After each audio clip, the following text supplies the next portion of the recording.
monster. Okay. You can keep the streaming going. Yeah, we'll keep it going. Okay. All right, so we are recording now. Are we skipping or not? Yeah, we're recording now. It'll pick up and slow down. Yeah. Okay. So here we are playing Dicenstein. We were live streaming, but the stream is kind of acting up a little bit, so we're going to switch to a live recording.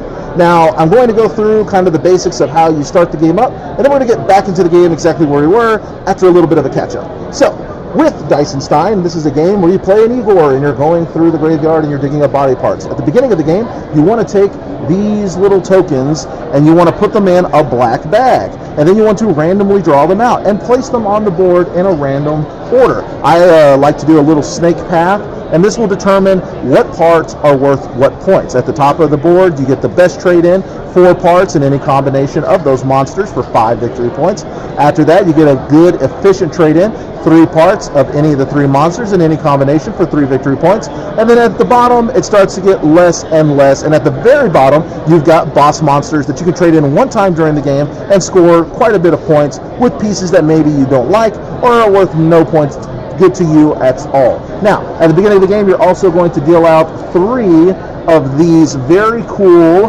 super duper secret monster cards, and at the end of the game, any body part that you have from either of these guys is going to net you 1 victory point. So for example, when you're looking at the bottom of the victory point chart, you want to make sure that you're trying to keep a monster that scores you no points during the game. Now, we have been playing the game for exactly 1 turn. We are all henchmen at the moment, so we have the power of disloyalty. At the end of our turns, we've been taking 2 damage. So you might notice that I'm already at 4 damage.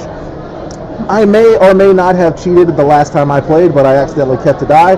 Was it purposeful? Was it accidental? I'm not exactly sure, but James was the first one to catch it. My name is Andrew Lucio. This is James Mason, and over here that you can't see is Spencer Lane, and we are going to now walk you through the game, starting with, I believe, James's turn. Go ahead, James. So I was asking about whenever I die, if I just die, I go back, I don't lose anything, right? Because whenever you kill someone, you take something. Yes, so if I just send him out till he dies. To resequence what James was asking is, if you die, exactly what happens? Well, if you die because you just took disloyalty damage and you're now at 0 points, you're going to go back to your laboratory and your monster technically falls apart. Well, your dice are printed on the board when you're the worst monster in the game, so there's no real dice to actually collect and then pull back into your pool. But when you do die, you're going to take the dice that you've dug up, you're going to shuffle, you're going to roll them, you're going to boom out onto the table, you're going to pick the pieces, and you have to pick a piece if you roll it. So for example, you got a head, a torso, you got a foot, and you got a hand. You have to put the dice that you roll into those positions. You cannot willingly decide to use a henchman piece. If that makes sense, we'll go back to James. Does that make sense to you? Yes. Okay, cool. Good. So James is going to go. Dies, is what I was looking for. Yes, just keep walking around until he dies. Awesome. That's what I wanted to do, but I wanted to make sure before I sent him off into the world to die and for no reason. So I'm going to go just 1 over, and I'm going to pick up the 3 sets of dice from this room.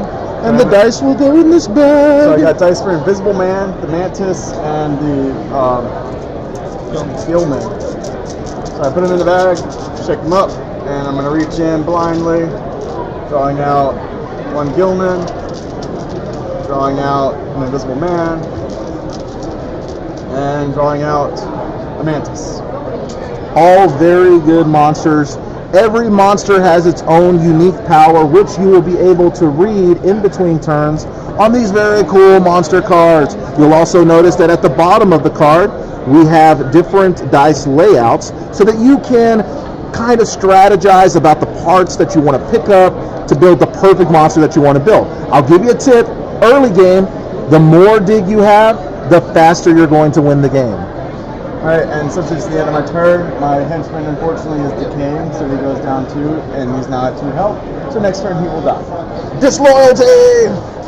Well, being the great person that I am, Are you going to attack me and I'm cause going me to to come die in, quicker? pushing into the same square so that I'm going to attack him.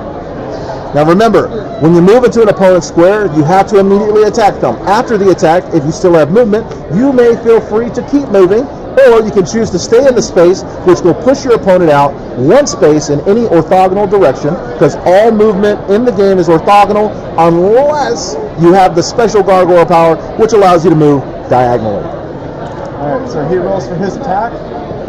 He does 1 damage to me. I get to counterattack, even if he had killed me with 2 attack.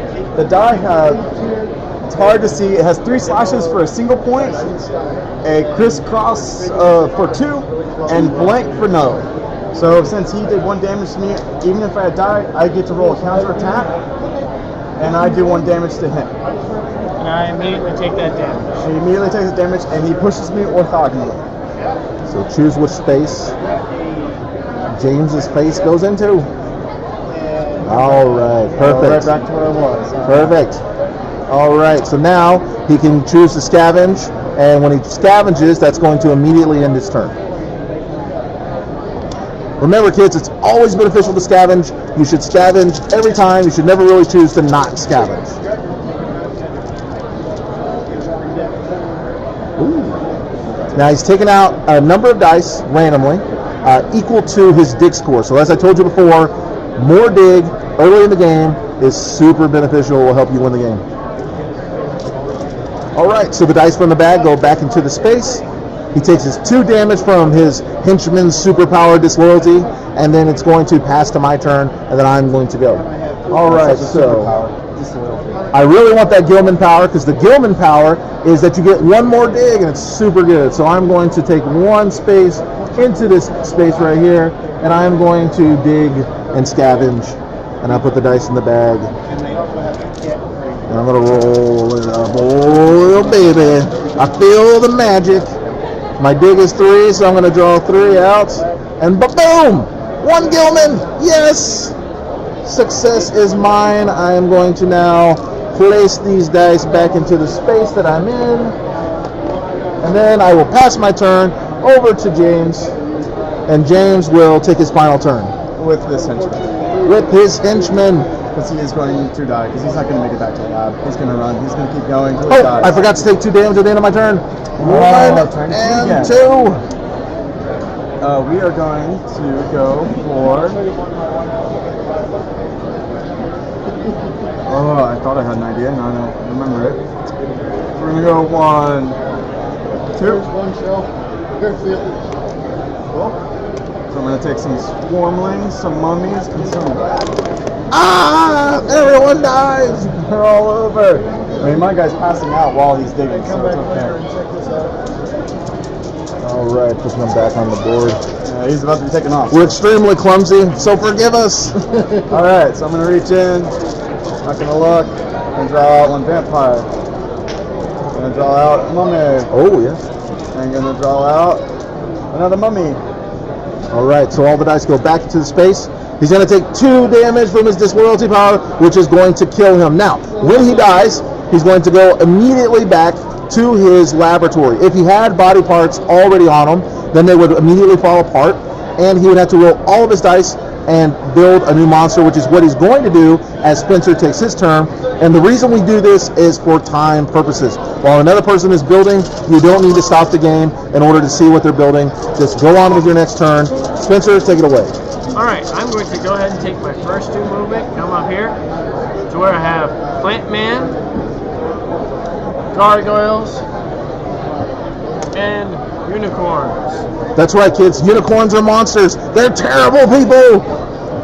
Can I get the back? The bag is over here. It's The bag is somewhere where we're not going to mention on the internet. We're not going to do it. What's that? That's the body. That's the bottom. Yes. Sometimes it's a little hard for me to tell what's actually So on. the- All you got to do is line them up. Yeah. Where the numbers are lining up. Plant Man. Plant Man, who's really good. Plant Man. Who's, again, really good. Unicorn. Unicorn, which can be good situationally because of its charge ability, and we'll talk about that later.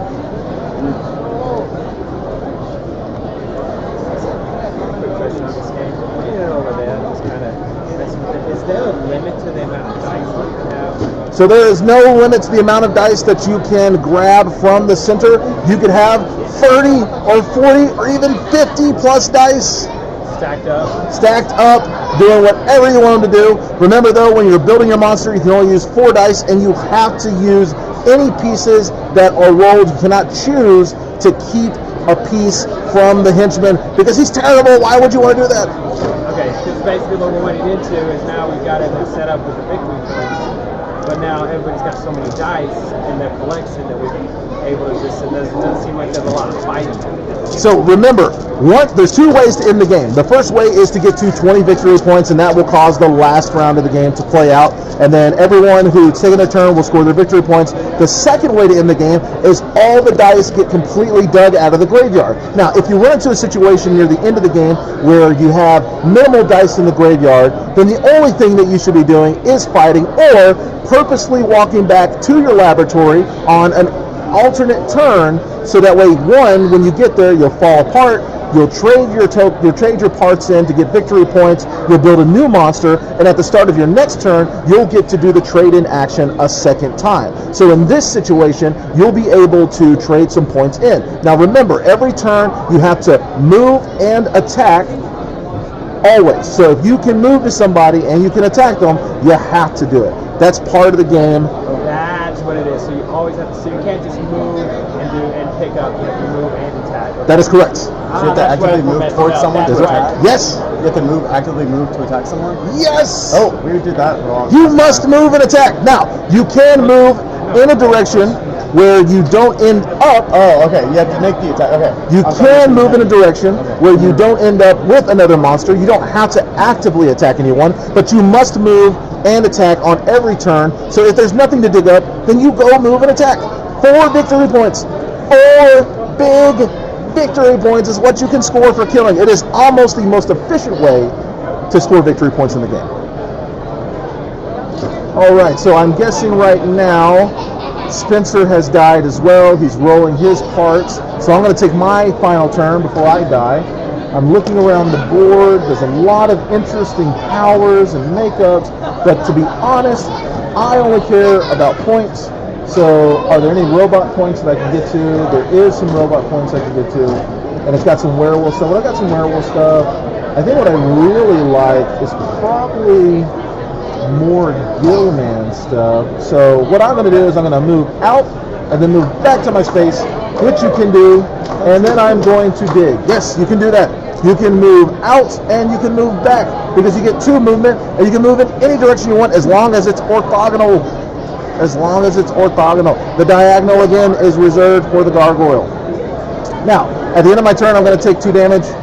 I am now deceased. I end up in my laboratory, and I'm going to roll and create a monster now. Just so you guys understand what making a monster is all about, you roll your dice. Once you roll your dice, you're going to see some heads and some hands. You're going to see some torsos maybe, which I have a torso. That's great. And then you're going to look at all the stats, and you're going to make the decision on what you want to build. So right now, I love the werewolf hand, because the werewolf hand is going to give me 4 attack. I love the mummy body, because not only does it give me 10 health, but it also gives me 1 attack, and the mummy super special ability is that I take 1 less damage in combat, so that's really good. Now, I told you earlier that I want the Gillman, okay, so I'm going to take some Gillman action here, and I'm going to take this Gillman right here, and the Gillman is going to give me a dig, but I also need some more digs, so I am going to take this swarm, and I'm going to use that as my feet, and that'll give me some extra dig as well. So when I go to do my stats, I just add up all the values. My intelligence is at a 3. That's really good. I get to reroll dice with that, and we'll talk about that. My dig is at a 1, 2, 3, and then I get +1 for the Gillman, so my dig's at a 4, which is better than the 3 that I had. My health is at 10, 11, 12, so I'm going to be really healthy. It's going to be hard to deal with me as a monster attacking and punching people in the face. I've got 1 movement here, so I'm super slow. Everyone's going to be able to outrun me. And then on top of that, my attack is a astonishing 4, 5. I got 5 attack, and I get +1 attack from rage, which gives me a 6 total attack. So even though I'm super slow, I hit like a freight truck. Now, that my guy is ready to go. I'm going to take my meatball, I'm going to put it back on the board, and then when it comes back to my turn, we'll talk about trading in points. Now, we're going to go over to James, who has this monster. He's starting out in his laboratory, so when you start out in your laboratory, you can trade body parts in for victory points. James, would you like to do any trades? Yes, I'm actually going to trade in a werewolf part and a mummy part here, since they're both on the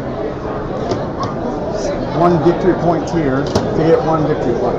Now he's going to give those to Spencer, and Spencer's going to place them in the box because remember, when you trade in parts for victory points, they leave the game forever. Alright, so I did that trade in. Now my invisible mantis yeoman vampire is going to go out adventuring. So he's got 3 movement, thankfully. Woo! And he is going to, I thought I knew where I was going to go, but he didn't go. So As a quick side note, James is terrible at this game and strategy in general. yes, and at strategy in general, that is it. It's normally like, oh man, what was I going to do? All right, cool, that's what I'm going to do. So actually, I'm just going to go 1 step forward, and I'm going to pick up all of these guys. So I'm picking up some clowns and some mantis. Remember, it's all going in the bag, and he'll pull out a number of random dice equal to his dig rating. So my dig rating is 5 since I have Gilman, so I will be able to pick out 5 and then put 1 back in the bag. For Gilman. Is there 6 dice in the bag? Yes. You So should just take taking- one out that you don't like, and then keep the rest. Well, no, I have a dig of 5 with the Gilman. Yes, what Yeah. you're saying. There's 6 So- dice in the bag. If you subtract 5 from 6, So I have that's 4, I have 1. 4 to begin with. Yeah, I understand that. Gilman's giving me another one, but I pick out and I have to put it back. So I It's pick not- out he 5. doesn't get to. You don't get to keep the extra Gilman? No. We've been playing this game terribly wrong. You guys make it. I understand this. Yeah, so it has here, when you scavenge, put 1 extra die, and then you have to put it back before you put the dice into your You inventory. pick one of the dice. So it's kind of like looting. You get to look at it. If you like it, you keep it, and you trade something else in that you don't like. That's the key. I grabbed 5 out. I don't care for this clown part, so I'm going to put 2 clown parts back. Absolutely unbelievable. I think I've won at least 3 games. I'm a big cheater pumpkin eater. It is Oh still my a very goodness. good power because you get to draw out a lot and choose what you want. Oh no, it is absolutely still amazing early game, but terrible that I cheated all these games. If everybody was doing it, though, you're okay. All right. That's true.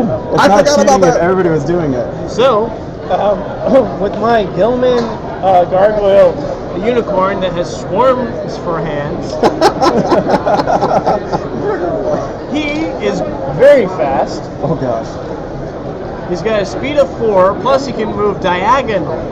Diagonally. So he's going to come 1, 2, 3, 4, Oh my. and he has a dig of 6, so I just get all of these. All 6 of the dice. That is the one time that you can ignore the bag and be like, I'm just taking everything here because my dig is incredible.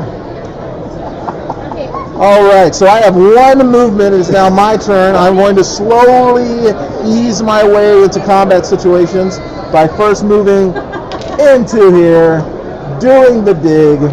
My dig is 4. However, now that we're playing by the correct rules, I'm going to put 1 back. So I'm really only taking 3. All right, let's see what we got here. Give it the old jumbaloo, the old deebly-dee.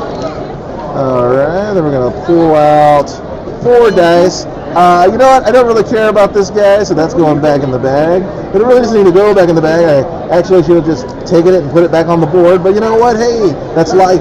You do a lot of things, you regret it later. All right, there it goes back onto the space. And James is now going to take his turn. Because remember, when you scavenge, that ends your turn. Your turn is over. So how does the vampire work again? The vampire works thusly. The vampire has the power of mind control. As long as the character, the other opponent, is in the graveyard, there's no range limitation. You just pick them and you say, I'm going to mind control you. You roll a number of attack dice. Orthogonal only.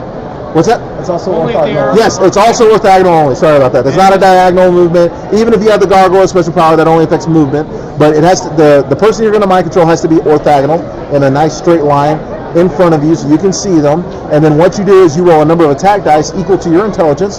They roll a number of attack dice equal to their intelligence. And whoever has the most hits wins. Obviously, you want to win if you're trying to mind control. If you tie them or you don't roll enough to get them, then you're not going to be able to mind control. You can still do your turn as normal. All right, cool. So I'm going to go ahead and walk all the way over to here. You can only mind control on the start of your turn before you move. Boom! Spencer land the smackdown. It's okay. Which means that you will not be able to mind control anyone this turn That is correct. whatsoever. It's okay. I still wanted to go here, so it really didn't matter. There's the bag, and he will go ahead and get in there and dig out Make a sure couple. that you knew that. Oh, thank before goodness you- for saying that, because I was going to mind control the werewolf and tell it to go attack the other one for me. Rules. I got 2 heavy hitters, and I am not. Oh my goodness, this guy over here. That's why I got vampire. So I pick out 5, so I'm just basically going to grab every single one but one if I can. And I'm going to drop back in the gargoyle. Because gargoyles are worthless when it comes to points. All right, so the pieces go back into the space. I'm telling you, it's completely non-efficient. It's the worst move we could have done. All right, so James is done with his turn, and it's now over to Spencer. All right. With my amazing gargoyle powers, I am going to fly 1, 2, 3, and take all of these. Spencer is going after the parts that are worth the most points. He's a terrible person.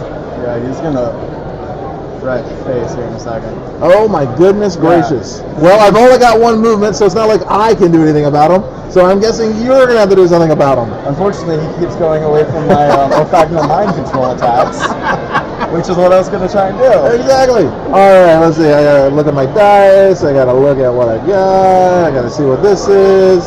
All right, I am going to move into this space, and I'm going to take all these dice. Remember, my dig is 4, but I've got to put 1 back on the board, not into the bag. So I got 6 there. Well, I'll put it back in the bag, and then I'll put them back on the board. We're going to go through here. I'm going to take 3 out. My 3 look good. I'm going to take a 4th one out. Okay, I'd rather have the werewolf, so I'm going to put a robot back. And then I'm going to keep those 3, and the rest are going to go back into the space, and then it's going to be James's turn. All right, so my little robot that could is going to just simply step on down.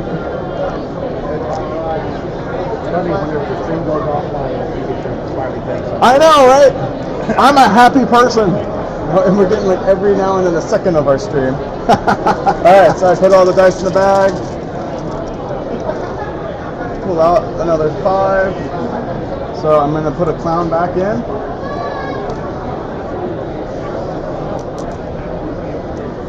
Yeah, it's the most inefficient way. I'm going to put it back in the bag and then take it back out of the bag. There's no reason to put it back in the bag. Just take the piece that you're going to put back in the bag, put it on the board, reach take the back other into the bag out bag, of that, put that on the board, and then move on to the next person. Alright, where are you going to fly to now?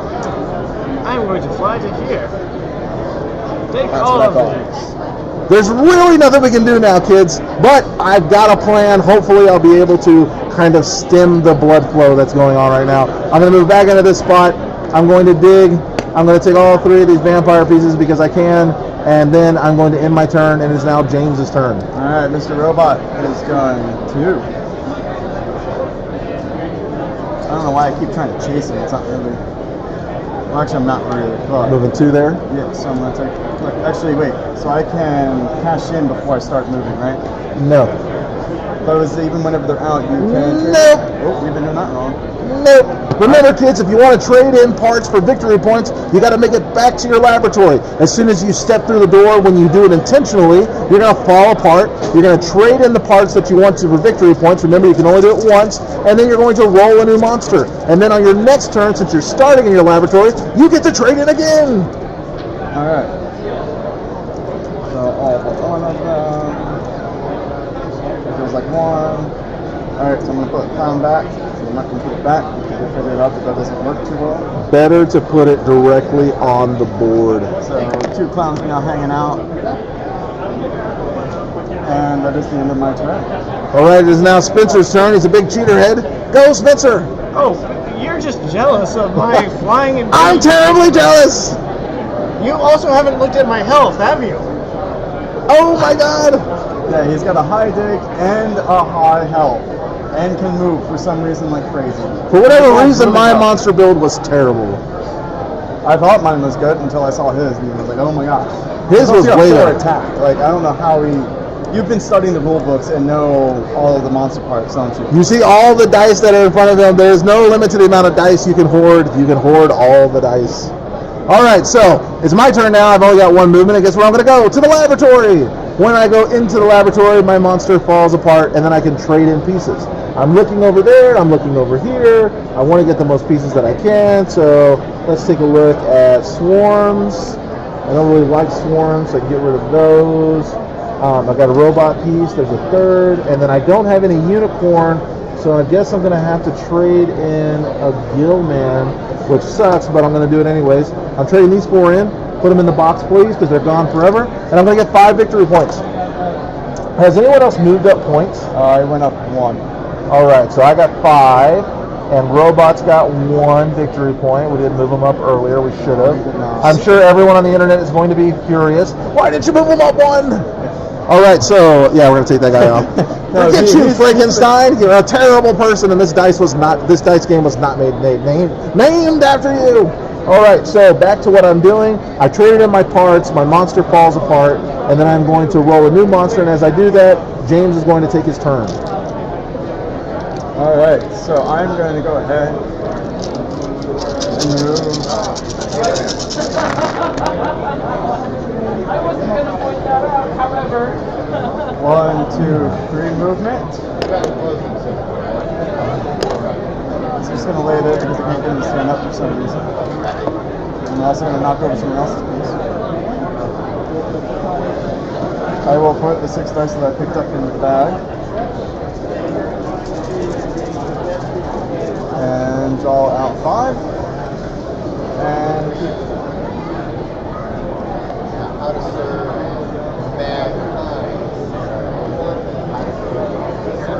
it is now Spencer's turn.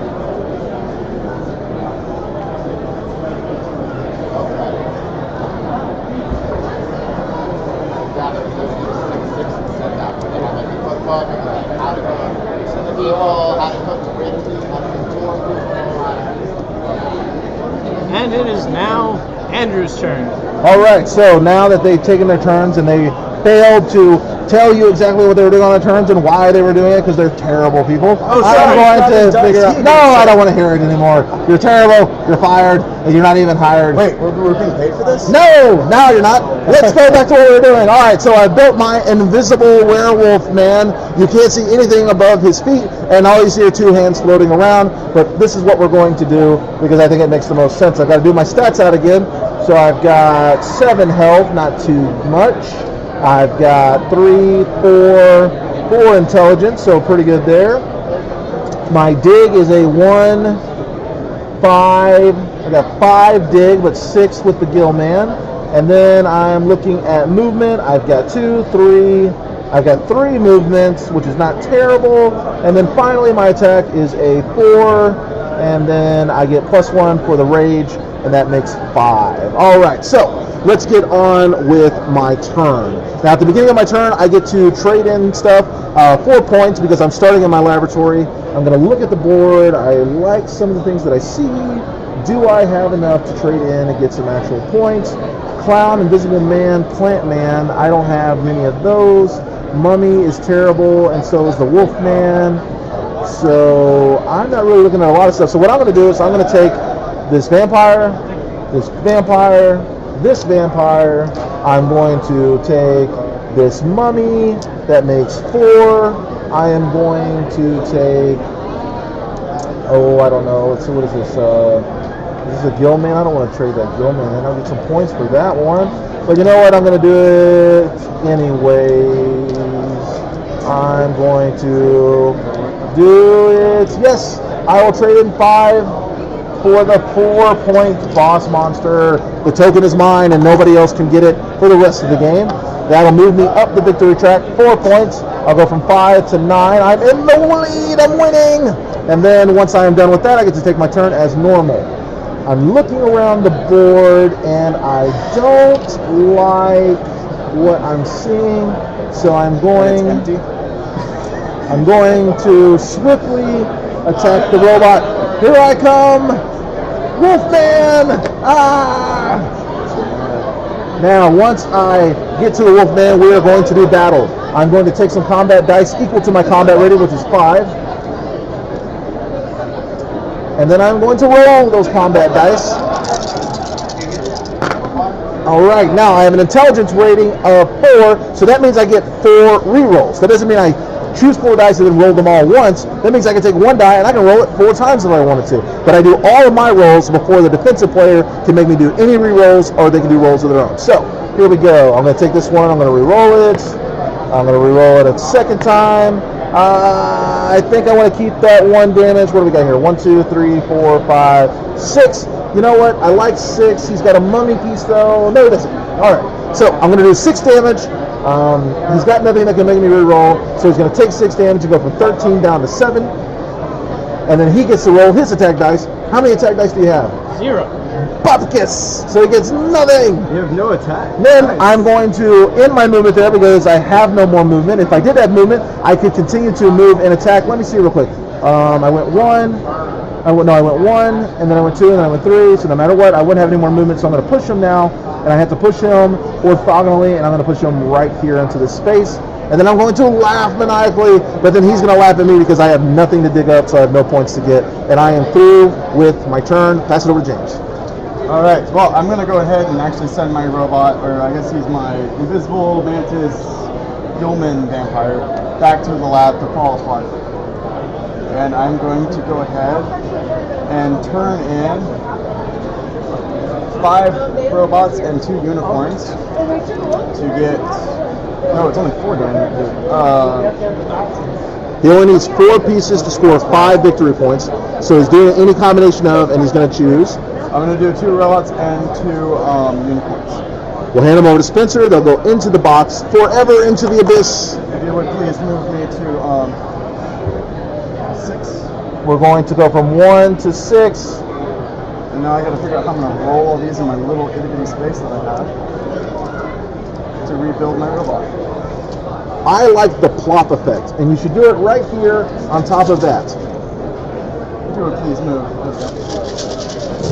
Hey, look at that. You don't really need to roll them across the board. Just plop them down. They'll randomize themselves, I guarantee it. Alright, so what I'm going to do is laugh maniacally as I fly diagonally around this invisible wolf. He's moved 2 spaces so far.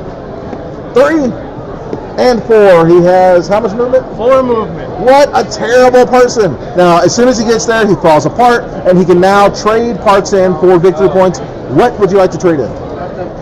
I am going to trade in a lot of things. Well, you only get 1 trade in. Remember, kids, 1 trade in per trade in action. Alright, well, He's cheating. He's cheating. It's the truth. I swear. It's the truth. alright, well, I'm going to trade in 4 unicorn pieces. 4 unicorns for 5 points. He's moving on up Oh my gosh. to the west side. It's the east side. All I got enough right, lots of feet. pieces, I got enough body parts apparently. lots of options. All right, so let's see here. We're It definitely. is your turn, Andrew. Oh, it is my turn. Well, now that he's done, he's going to be building himself a monster, and while he's doing that, I can go ahead and take my turn. And this is for time purposes. You don't want to sit there and just wait for someone to go through analysis paralysis. Let's take a look at the state of the board. Or dice paralysis. I have a bunch of dice over here that I like. That doesn't I even don't work. want to The get dump doesn't rid even of. work. The dump didn't even work. It totally worked. Now take the pieces that are on top of the other pieces and just put them down. There you go. There you go. Any ones that are cocked, just re-roll them. It's no big deal. Look at that. There you go. The dump works. Okay. All right. So you know what? I'm just going to dig because there's no reason not to dig. Especially because I have to pick up pieces for my secret army monsters. All right. Let's see what we got here. I will move 1 space and dig these up, and these are now mine. And then my turn will be over, and it will go to James. So we're still trying to build, and I just did the robot, which means I'm about to re-roll some. So dice. talk about some of the strategy as you're deciding your So pieces. since there's not a lot to dig, I'm going for attack now because I'm just going to build a robot monster thing that can just beat up anybody and everybody and hopefully have some help. I can't remember. Ooh, I have a gargoyle with some really good help.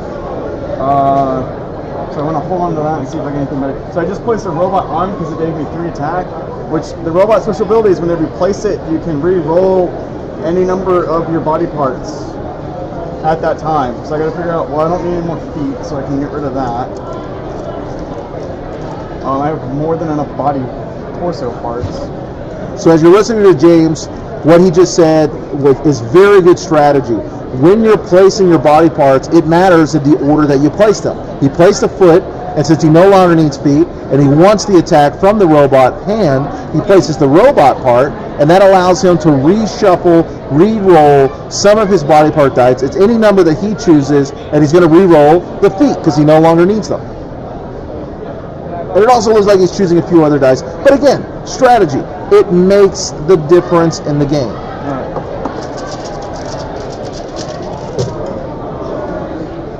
We'll say that landed like that, I guess. Yeah. Alright. So I need to look for some torsos and some heads. I need to put some good health there. Don't want that head. And I'm not going to get a good head here. Okay. Like commissioner known or anything. Okay. Yeah, sometimes robot building or monster building takes a little while. I apologize to everybody. It's what you get when you decide to join. Let me join. Well, to be honest, we're going to have to probably end the video here, considering that it's 5 o'clock, and I know that they're going to be closing down this area of the convention. But what you've been seeing so far... You can't get in, that doesn't mean you can't get out. You can always still get out.